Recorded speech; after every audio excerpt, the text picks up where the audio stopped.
Bismillahirrahmanirrahim. Assalamualaikum warahmatullahi wabarakatuh. Innal hamdalillah nahmaduhu wa nasta'inuhu wa nastaghfiruh wa na'udzu billahi min shururi anfusina wa sayyiati a'malina.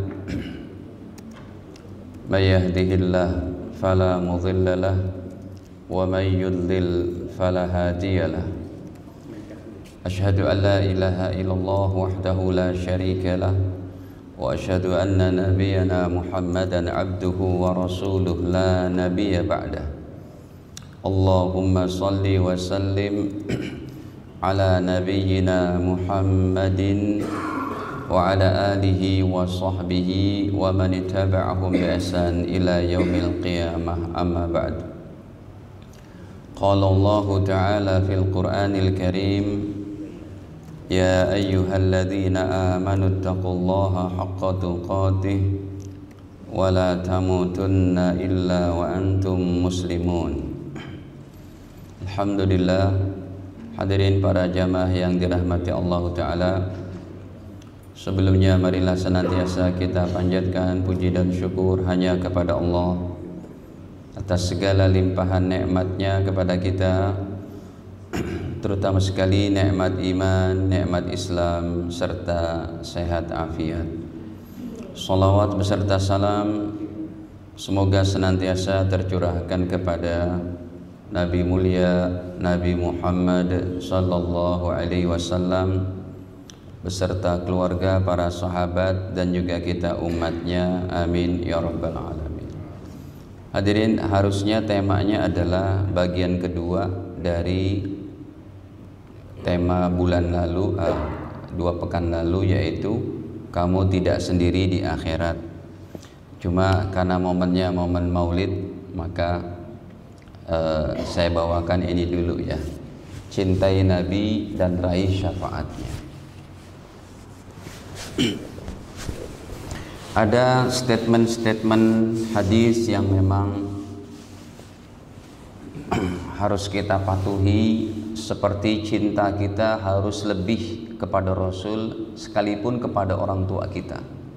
Rasul dulu, baru orang tua, baru anak cucu. Ini diantaranya Nabi sabdakan dalam hadis riwayat Imam Bukhari bahwa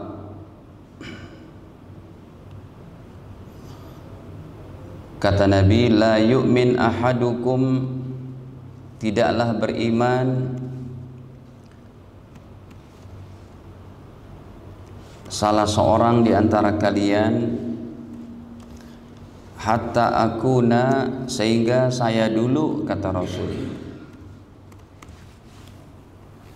Hadisnya masih awal-awal ya, nomornya 15 tuh. Sahih Bukhari nomor 15.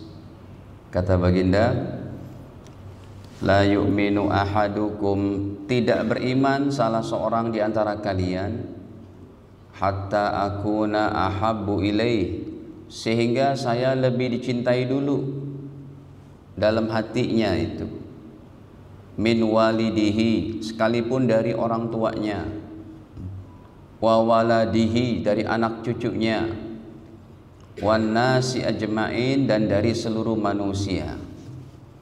Rasul dulu, Rasul lagi, dan beliau lagi. Hadirin, contohnya kita lebih cinta kepada orang lain daripada Rasul. Contoh gampangnya Pak, ada seorang hamba muslim tidak pernah sholat tahajud, nggak pernah tahajud. Tapi ketika ada pertandingan Ronaldo sama Messi, dia bangun jam 3, dia bangun jam 2. Tahajud nggak pernah. Kan tahajud panggilan Rasul itu. Sama sekali belas nggak pernah tahajud.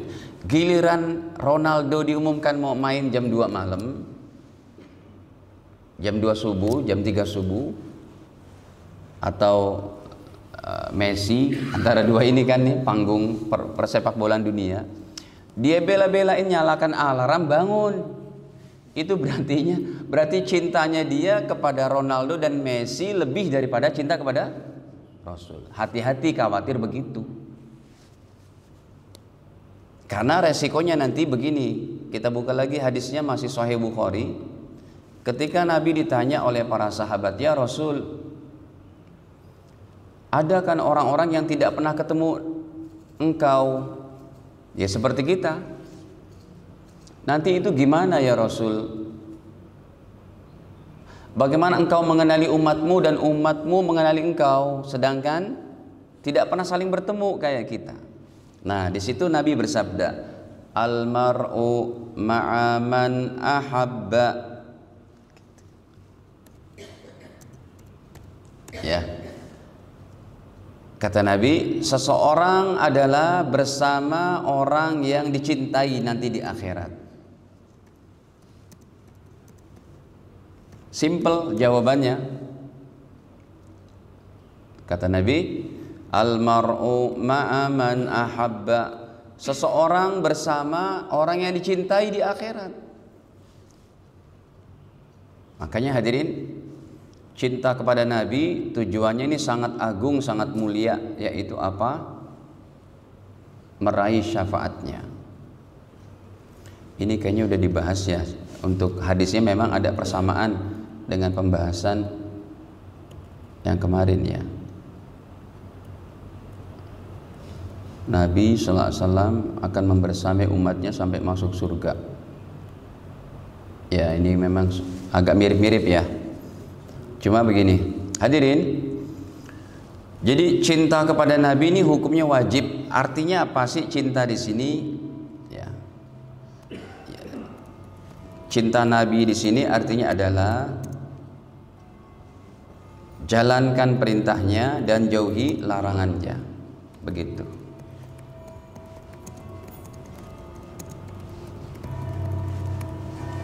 Ini yang dimaksud dengan cinta kepada Nabi itu. Karena nanti ayat-ayatnya cukup banyak nih Bapak Ibu. Contohnya dalam Ali Imran 31. Ya. Allah perintahkan kita hanya mengikut Rasul saja. Rasul lagi dan lagi. Coba kita buka ayatnya. Ya. Qul in kuntum tuhibbunallah fattabi'uni yuhibbukumullah wa yaghfir lakum dzunubakum wallahu ghafurur rahim. Qul, katakanlah wahai Nabi, in kuntum tuhibbunallah, kalau kalian cinta kepada Allah. Katakanlah kepada umatmu wahai Rasul, kalau kalian cinta kepada Allah, fattabi'uni, ikuti aku. Ya. Kata baginda, ikuti aku. Akunya siapa? Rasulullah SAW. Yuhibbukumullahu wa yaghfir lakum dzunubakum, maka Allah akan cintai kalian. Wa yaghfir lakum dzunubakum, dan Allah akan ampuni dosa-dosa kalian. Jadi dengan mengikuti Rasul ini ada jaminan kita akan dicintai Allah, diampuni dosa-dosa kita.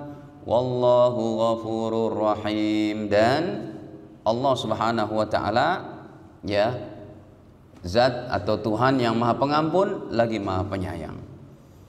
Karena hadirin, Rasul ini adalah manusia paling mulia sekalipun dari kakeknya Adam alaihissalam. Beliau satu-satunya manusia yang mempunyai keistimewaan lebih dari yang lain. Beliau lebih afdal daripada seluruh nabi.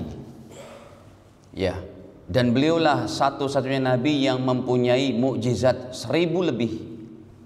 Apa saya mau sebutin semua mukjizatnya sekarang, Pak? 1000 macam itu. Kayaknya capek juga nyebutinnya.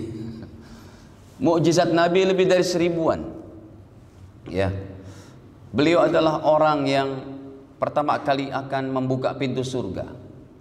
Beliau adalah hamba Allah yang pertama kali dibangkitkan dari kubur, yang dalam keadaan sudah berpakaian. Kalau kita bertelanjang. Beliau adalah orang yang namanya tertulis di pintu surga, la ilaha illallah Muhammadur Rasulullah. Sehingga dalam hadis-hadisnya Nabi Adam alaihissalam, ketika kan beda nih, lahir Nabi dengan Nabi Adam beda penciptaannya. Kalau Nabi Adam diciptakan oleh Allah, hanya Allah katakan innama amruhu idza arada syai'a ay yaqula lahu kun fayakun. Jadi Nabi Adam diciptakan oleh Allah tanpa proses jadi bayi. Ujuk-ujuk aja itu. Kun, langsung jadi gede. Nabi Adam. Tingginya 60 hasta. Diciptakan di surga. 60 hasta berarti kalau ukuran kita 30 meteran.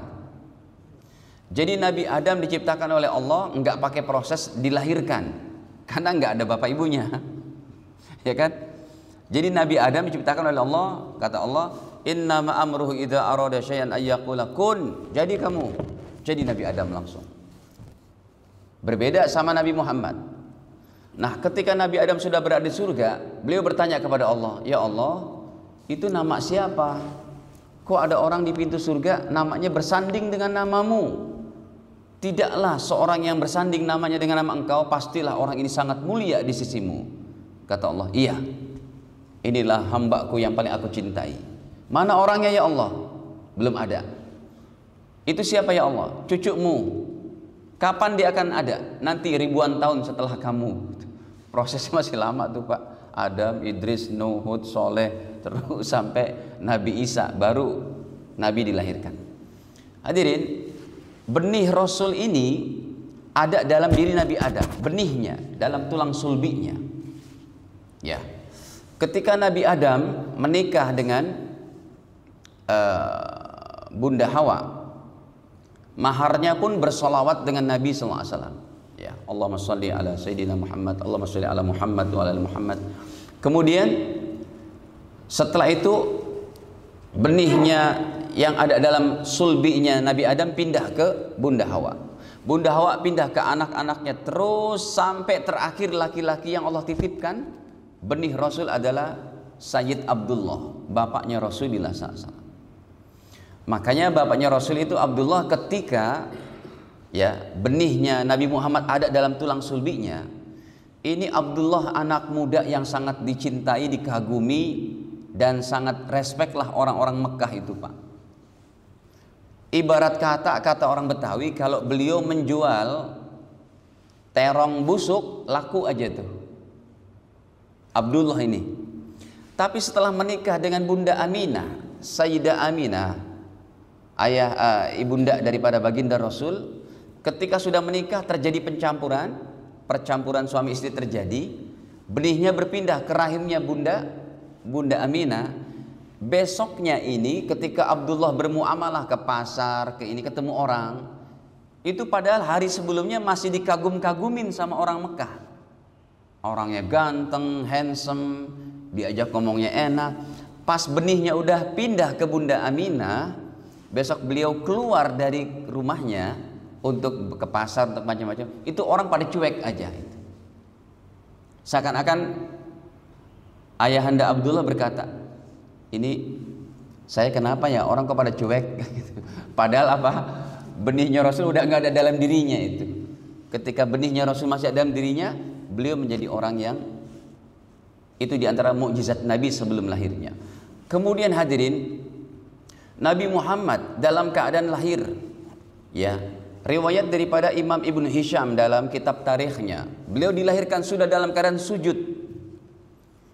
Dalam kitab Imam Hakim Mustadrak namanya, beliau dilahirkan sudah di khitan. Kemudian dalam Fathul Bari Al-Masyhur, ketika Bunda Aminah melahirkan, seakan-akan cahaya bintang datang ke ruangan kamarnya itu, menjadi terang benderang, sampai pembantunya daripada ibundanya Utsman, ya, Utsman bin Abil As, khawatir kalau bintang itu pada jatuh ke ruangan itu. Kemudian ketika lahirnya Rasul, api sesembahan Majusi di Persia sana yang 1000 tahun tidak pernah padam, ketika Nabi Muhammad lahir hari Senin pada waktu subuh, itu padam semuanya. Kemudian balkon-balkon istana kerajaan Romawi sampai 17-18 balkonnya runtuh saat itu. Ada yang bertanya, "Pak Ustadz, kenapa Rasulullah dilahirkan di bulan Rabiul Awal? Kenapa tidak di bulan mulia, Ramadan, Muharram, Rajab, apalagi Zulqaidah, Zulhijjah. Kenapa Rasulullah tidak dilahirkan di 5 bulan mulia ini? Jawabannya adalah Allah ingin menampakkan kemuliaan Rasul tidak mengekor dari bulan-bulan mulia yang sudah ada.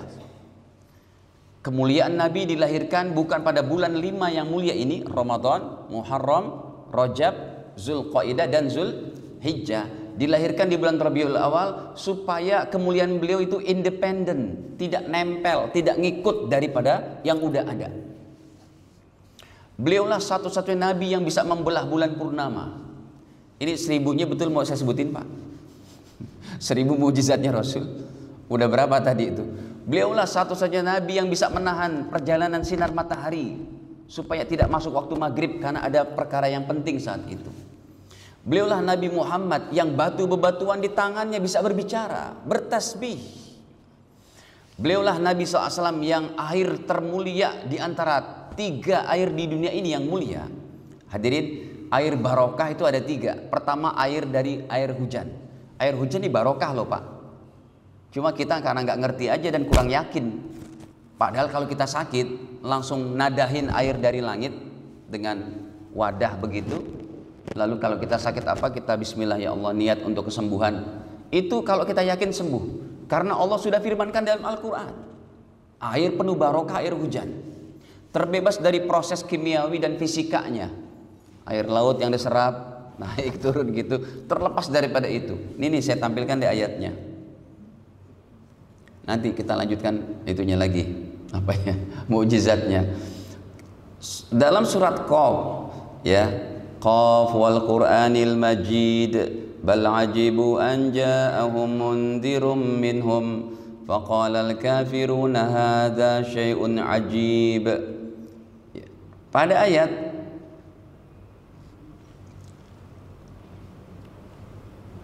dalam surat Qaf pada ayat ke-9-nya Allah berfirman, wa nazzalna minas samaa'i ma'am mubaraka, dan kami turunkan air hujan dari langit mubarakan, penuh barokah. Air di dunia ini yang barokah ada 3. Pertama Zam-Zam, yang 2 masih ada, yang 1 udah nggak ada. Pertama Zam-Zam, yang kedua air hujan. Ini dalilnya. Kalau Zam-Zam nggak usah pakai dalil lah, itu sudah umum, ya kan? Kisahnya pun panjang banget kalau mau diceritakan. Jadi air barokah tuh Zam-Zam, air hujan. Ini dalilnya. Jadi kalau kita yakin, insya Allah bisa sembuh itu.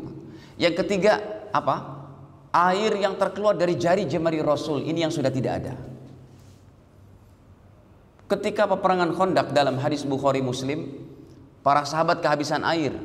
Jangankan untuk berwudu, untuk minum aja susah.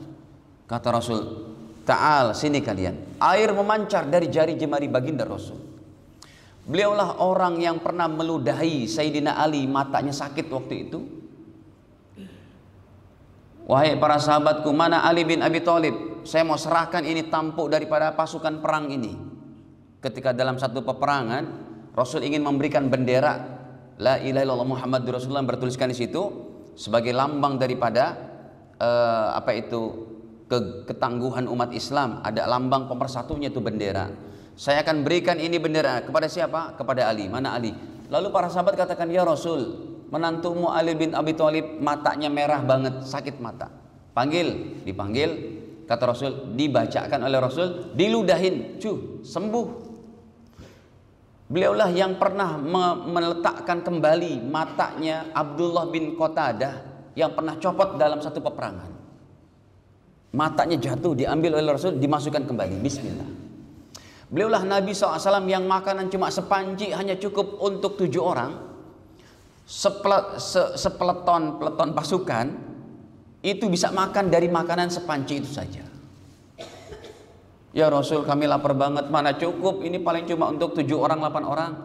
Sini masuk, 10 orang masuk. Makan sampai kenyang. Mau nambah enggak? Rasul yang ngambilin sendiri itu. Ya. Kata pasukan pertama 10 orang sudah kenyang ya Rasul. Panggil yang lain 10. Sampai yang terakhir itu mereka bergumam. Ya Allah, apa kita kedapatan ini? Cuma segitu nasinya. Sampai pasukan terakhir makan, udah 70 orangan, masih tersisa penuh. Beliaulah orang yang susu di tangannya ketika diberikan oleh Abu Hurairah. Abu Hurairah dapat dari tetangga Masjid Madinah. Bapak Ibu, santri Rasul udah ada zaman Nabi, tinggalnya di samping Masjid Nabawi. Namanya Ahlus Suffah. Pernah dengar nama itu? Ahlus Suffah. Anak-anak muda yang miskin, yang gak punya apa-apa, yang hari-hari cuma ngapal Quran dan belajar mencatat hadis Rasul.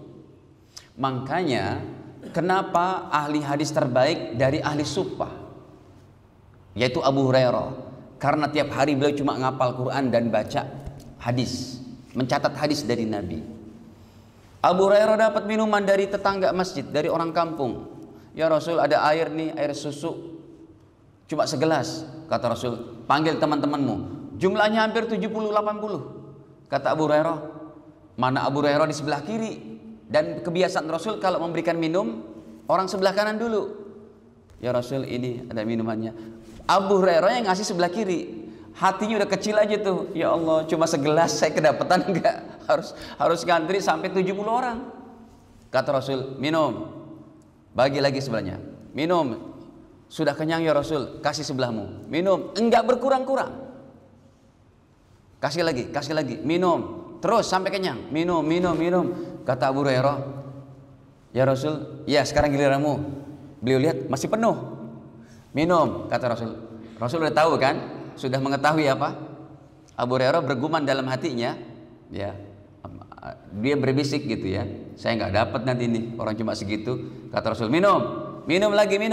Ya Rasul sudah kenyang, baru diambil oleh Rasul, baginda yang menghabiskan. Beliaulah Nabi Sallallahu Alaihi Wasallam, hadirin, ya, yang pohon-pohon memberikan salam kepada beliau. Ini pohon-pohon ini kalau ditemukan oleh Nabi, dilewati oleh Nabi, dan para sahabat ada bersama Nabi, lalu mereka mendengar, Assalamualaikum ya Rasulullah, Assalamualaikum ya Habiballah. Itu para sahabat tengok kanan kiri, ya Rasul, siapa yang ngucapin salam? Hantukah? Inikah? Bukan, pepohonan.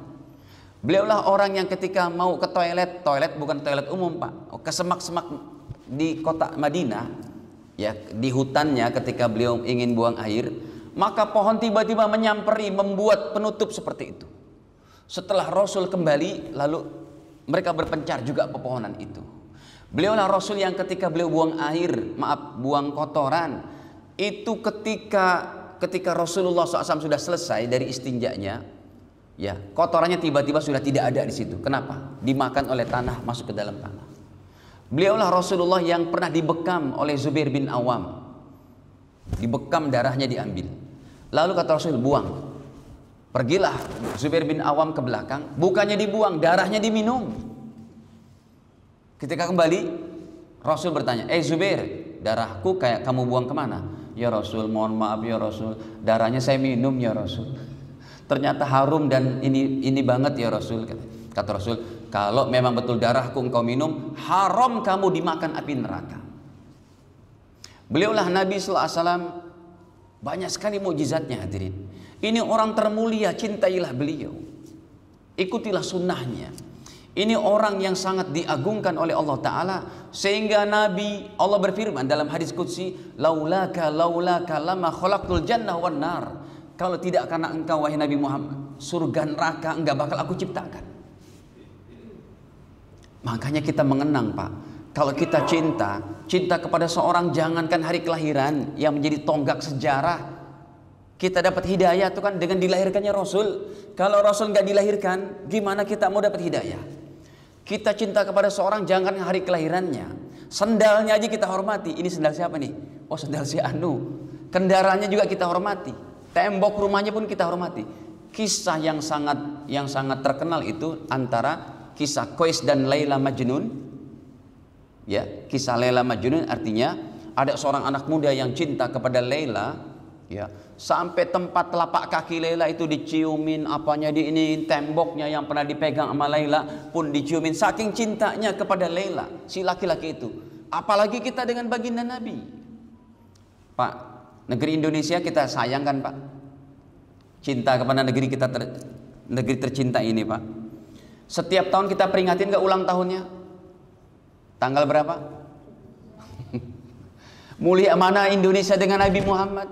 Ya, nggak usah ditanya. Indonesia juga sebentar lagi bubar nih. Maksudnya kiamat kan gitu. Sebentar lagi pun kiamat udah hancur nih. Yang kedua, Indonesia bisa berikan apa nanti di akhirat? Bisa nolong kita? Enggak lah. Tapi kita peringati, ini tempat kita berpijak, mencari nafkah, hidup di sini, tanah air kita. Kita peringatin tiap tahun 17 Agustus. Kenapa pas kita peringatin kelahiran Nabi, Anda menyalah-nyalahkan kami? Kita sebagai luapan cinta kepada Nabi sallallahu alaihi wasallam. Hadirin para jamaah dirahmati Allah, tetapi dengan kuasa Allah, mukjizat Nabi semuanya sudah habis. Dan kita orang yang nggak pernah ketemu dengan Rasul. Makanya hadirin, kita dengan sahabat Nabi ada satu keistimewaannya. Apa satu keistimewaan? Kalau para sahabat beriman dengan Nabi, imannya sangat kuat. Kata Abdullah bin Mas'ud, wahai Abdullah bin Mas'ud, wahai Abdullah bin Mas'ud, bagaimana iman para sahabatmu? Ya, kata Abdullah bin Mas'ud, imanuhum kal jibal. Para sahabat itu imannya sekokoh gunung. Kenapa? Melihat daripada pembelahan bulan purnama, batu berbicara, ontak berbicara. Satu ontak berbicara kepada Nabi. Kata Rasul, dipanggil tuh pemilik ontak, sini kamu. Kenapa ya Rasul? Tampaknya engkau marah. Iya, ini ontak mengeluh, ngadu kepada aku. Dia ngadu kepada aku, kamu kerjakannya begitu berat, tapi ngasih makan minumnya sedikit. Jangan begitu, kamu tidak boleh menzolimi ontakmu ini. Baik ya Rasul. Dialah Rasulullah SAW yang mimbarnya, hadirin, mimbarnya berbicara dengan Nabi. Ketika Nabi sudah meninggal pada zaman pemerintahan Abu Bakar, Umar, Utsman, karena ini udah lapuk tuh, dari pelepah korma mimbarnya Nabi dibuat. Karena sudah lapuk, hadirin, mimbarnya ketika mau dipindahkan nangis seperti ringkikan ontak. Mukjizat Nabi masih ada setelah Nabi meninggal, mimbarnya masih berbicara. Karena diganti itu oleh Sayyidina Utsman dengan mimbar yang baru. Saya pernah bertanya kepada masyayikh di Madinah sama orang-orang sana lah, Pak, kan ada hadis ini dalam Sahih Bukhari.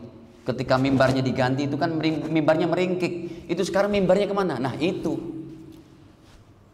Sumpamanya sejarah ini ada di Indonesia, ini saja diabadikan tuh Pak. Jangankan mimbar yang menjadi sejarah Nabi, ya pahlawan nasional aja kita abadikan Pak. Gedung Juang, proklamator apa tuh? Gedung proklamasi, ya. Kemudian patung proklamasi, lubang buaya, kita abadikan itu Pak. Apalagi Rasulullah SAW. Makanya sayang banget nih, di Saudi nggak ada yang diabadikan tuh. Tempat lahir Rasul udah nggak ada. Tempat buruk diikat di tiang Masjidil Haram. Sampai sekarang saya masih tahu. Nih insya Allah bulan depan saya umroh, kita akan cari lagi tuh, ya, sambil kita memikirkan keagungan bagaimana buruk ditanggalkan di sini, diikat dan bawa terbang Nabi sampai ke langit ketujuh. Ada tiangnya itu Pak. Ya, boleh yang mau ikut umroh sama saya Pak bulan depan. Ustadz jadi promosi. Ya. Yang platinum 47 juta aja Pak. Yang mau ikut masih ada 3 seat lagi. Ini jadi promosi ini. Kita pesan tiket Garuda 35 seat ya, yang 32 udah terisi, tinggal 3 orang lagi, 3 seat lagi. Yang mau ikut sama saya boleh. Saya yang nanti bimbing manasiknya. Nah hadirin, jadi Rasul orang yang begitu istimewa. Ya. Makanya Allah berikan isyarat dalam keistimewaannya itu, coba kita lihat. Dalam ini Ali Imran sudah. Kemudian contohnya lagi dalam surat Al-Hasyr ayat ke-7 ini, surat ke-59. Ya.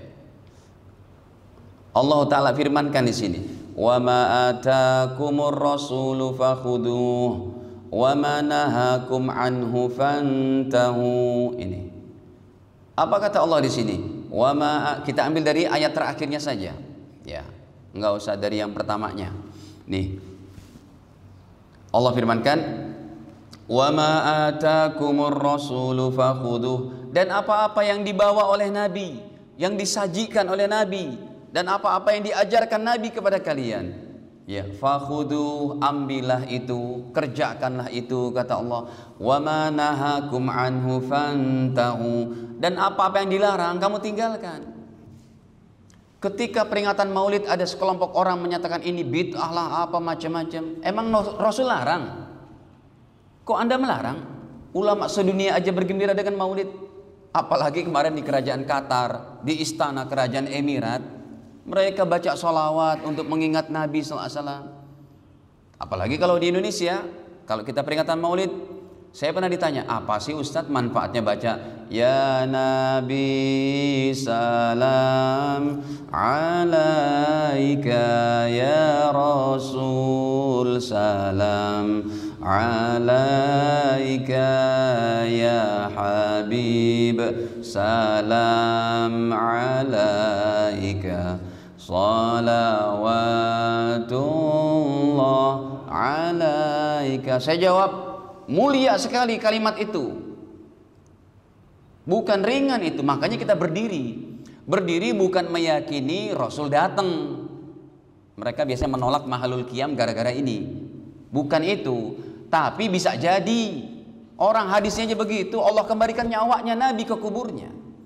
Saya jawab begini Pak, itu kalimat agung. Sekali kita baca Ya Nabi salam alaika, nih dalilnya. Contohnya hadirin, ya, di dalam surat Al-Ahzab ini mah terkenal banget, ayat 56. Innallaha wa malaikatahu yusalluna 'alan nabi. Coba baca kalimat terakhirnya itu.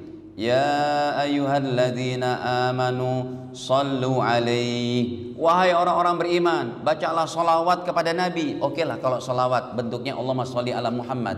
Tapi yang selanjutnya wasallimu, ucapkan salam. Ini kalau kurang ngaji begini nih Pak.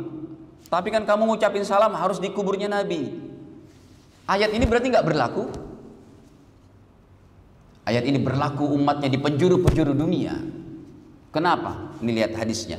Ucapan tadi yang kalau kita baca Ya Nabi salam alaika, ini mulia sekali, satu kali kita ucapkan.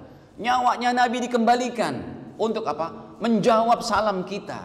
Jadi kalau Bapak Ibu mau langsung berinteraksi secara goibiyah kepada Nabi, perbanyaklah salam kepada Nabi.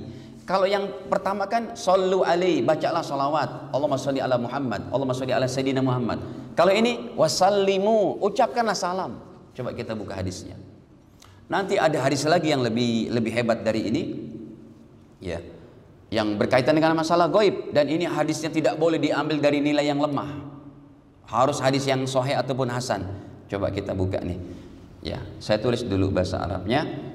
Maka Nabi SAW bersabda, ma min ahadin yusallim alaik. Tuh, bagaimana kita nggak mau ngucapin salam kayak gitu ya Nabi salam alaik. Apalagi kalau kita buatkan nadanya kayak tadi, kayak hati ini merasa rindu banget kepada Nabi. Kalau kita ngucapin sholawat dan salam, hati ini tidak merasa rindu, itu terus dilatih supaya ada rasa kerinduan kepada Nabi. Mohon maaf, sebagaimana anak muda yang baru bercinta, baru kenal sama seorang gadis yang ingin menjalin percintaan, maksudnya ingin menjalin tali kasih, itu gimana empot-empotan perasaannya Pak? Mohon maaf, mungkin Bapak Ibu pernah merasakan itu. Pernah rasakan nggak Pak? Pernah kan? Saya rasa semuanya pernah. Saya pun dengan istri saya begitu Pak. Itu nggak enak makan, nggak enak tidur, inget terus. Cuma alhamdulillah saya nikahnya nggak pakai pacaran, saya langsung datang kepada orang tuanya, gitu ya. Itu pas udah ijab kabul, mana saya dapat tugas waktu itu ke Aceh untuk berdakwah ke Aceh.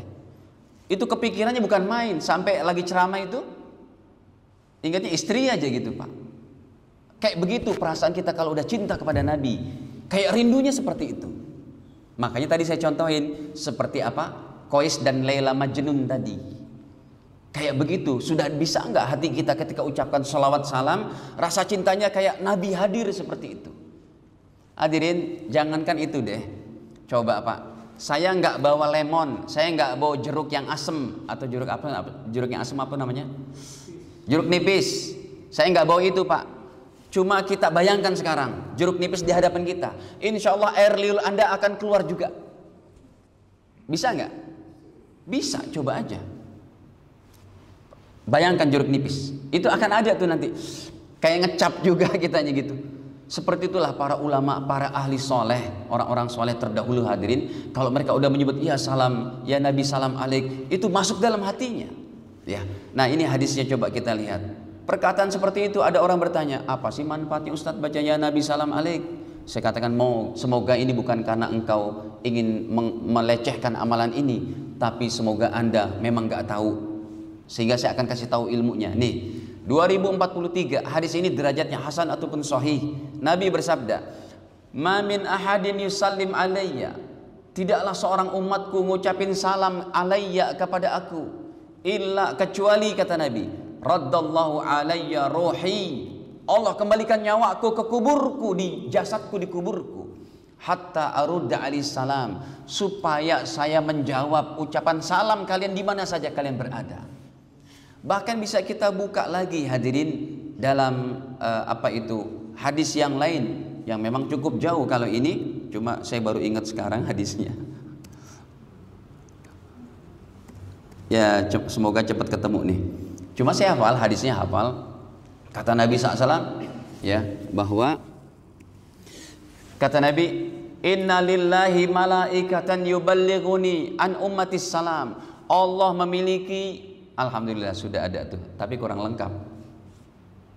Ini kurang lengkap, nanti ada yang lebih lengkap lagi. Sebentar. Nah, ini yang lebih lengkap. Tuh. Hadirin, hadis ini derajatnya hasan, kata Imam Ibnu Hajar Al-Haytami, nomornya 1925. Ini kan hadis yang termasuk masalah gaib. Ya.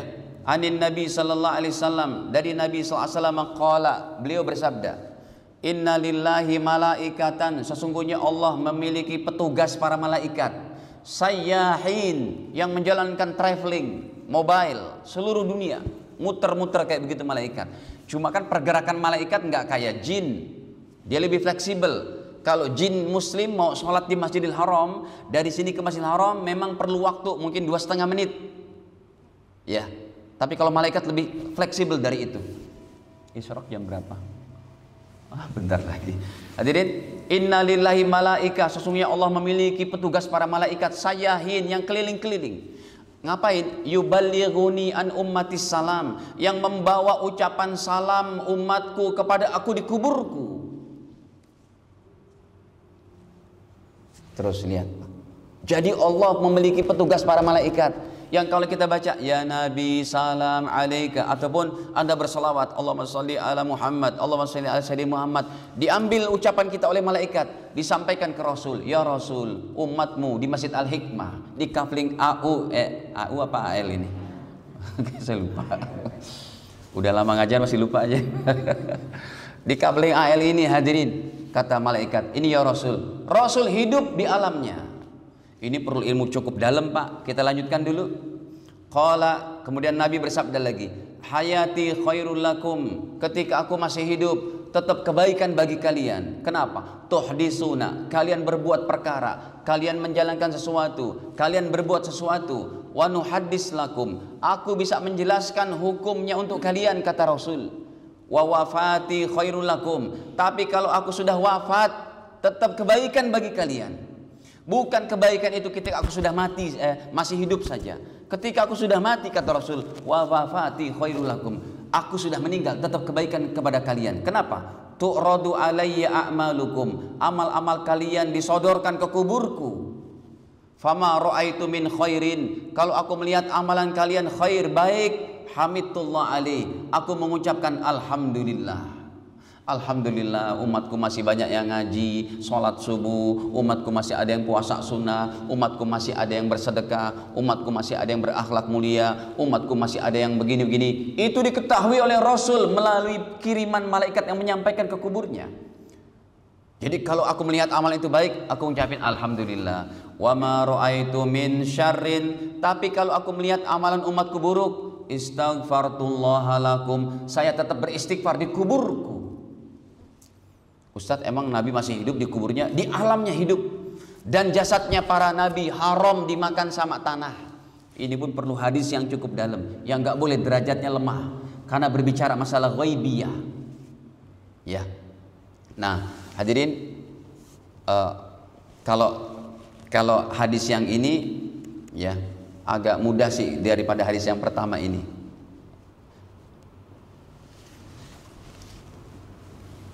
Bahwa Allah ya nggak mudah juga sih Ustadz. Cuma lafadznya begitu, gampang dihafal. Ya. Jadi para nabi itu jasadnya nih. Ya. Hadis ini riwayat Imam Tirmidzi, Abu Daud, Nasai, Ibnu Majah dan lain-lain. Apa kata baginda? Kata Nabi, innallaha qad harrama 'alal ardi, sungguh Allah mengharamkan kepada bumi, al-ard, bumi, tanah. Allah mengharamkan kepada tanah antakul ajsadal anbiya, untuk makan jasad para nabi. Jasad para nabi tidak boleh dimakan oleh tanah, utuh, khusus jasad Rasul. Kalau Nabi Musa, beliau disebutkan oleh Nabi dalam hadis ghaibiyahnya ini, di kuburnya Nabi Musa sholat. Hadis Sahih Muslim. Nabi Muhammad lebih hebat dari itu. Ditunjukkan amal-amal umatnya ke kubur beliau. Ya. Nah hadirin para jemaah dirahmati Allah, nih contohnya kalau untuk hadis Nabi Musa. Nabi Musa tidak lebih afdol dari Nabi Muhammad, beliau sholat. Tapi kalau Nabi Muhammad lebih istimewa, menjawab sholawat dan salam umatnya. Ya. Ini kalau ngajinya kurang dalam-dalam, saya disangka, Ustadz khurafat. Mana orang udah mati bisa hidup? Hidup di alamnya, nggak bisa kita bayangkan. Cukup kita imani saja. Kita nggak dengar juga jawaban salam dari Nabi. Makanya hadirin, ada ulama ideolog daripada orang-orang Salafi Wahabi. Ulama sangat alim, hebat, hafal 100.000 hadis, Imam Ibnu Taimiyah. Beliau mengatakan hadirin dalam satu kitabnya itu, bahwa tidak merupakan perkara yang TBC. Bapak Ibu paham nggak TBC? Tahyul, B-nya bid'ah, C-nya khurafat. Bukan TBC katanya. Ini bukan perkara tahyul, bid'ah atau khurafat. Apa? Seseorang mengucapkan salam di kubur Nabi karena dekat jaraknya, dia bisa mendengar ucapan salam itu. Bukan merupakan tahyul.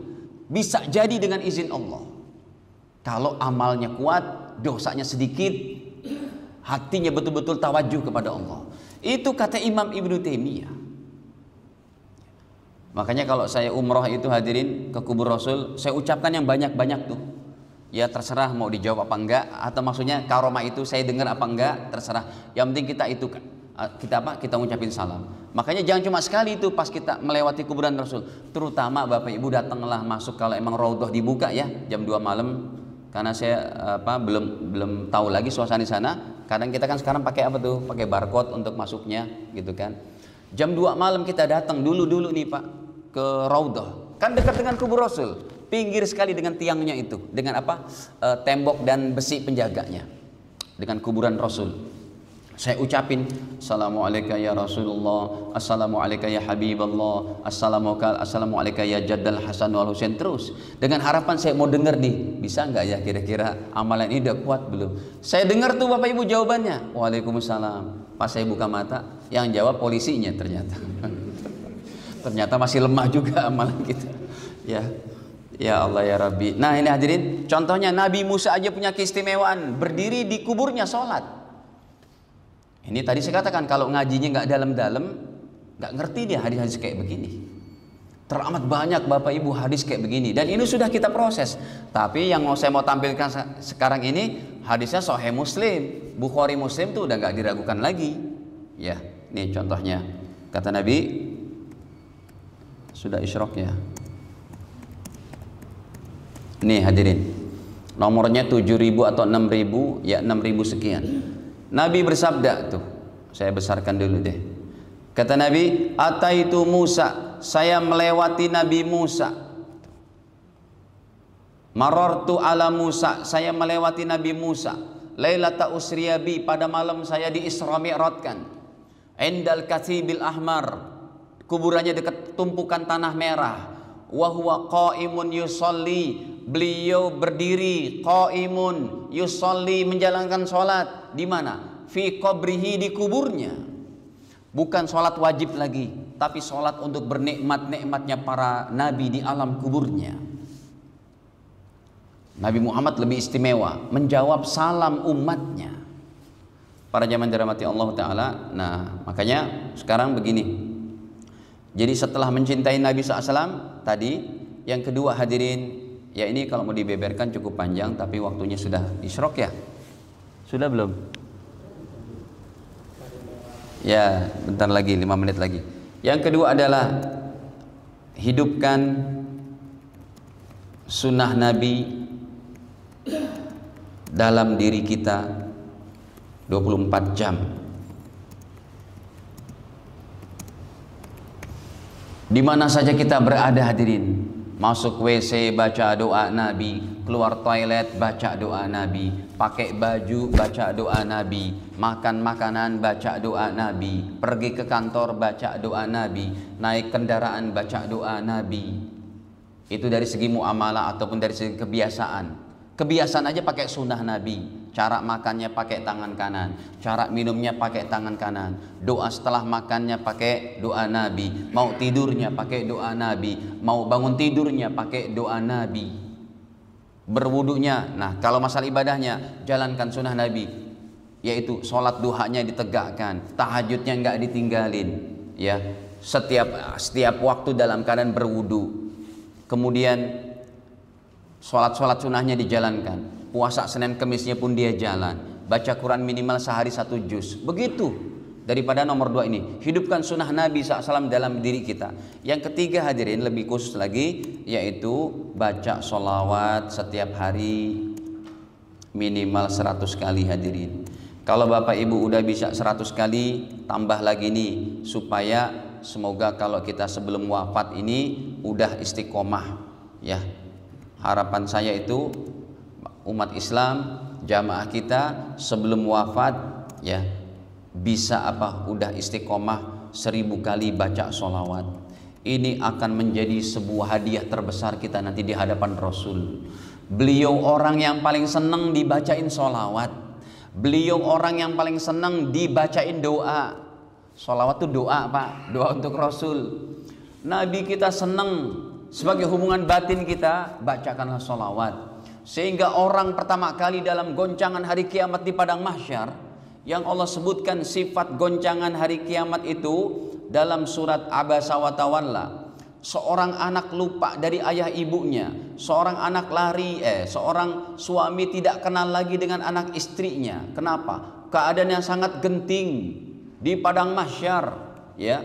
Yauma yafirul mar'u min akhi, seseorang berlari daripada saudara kandungnya. Ayat 34-nya dulu tuh.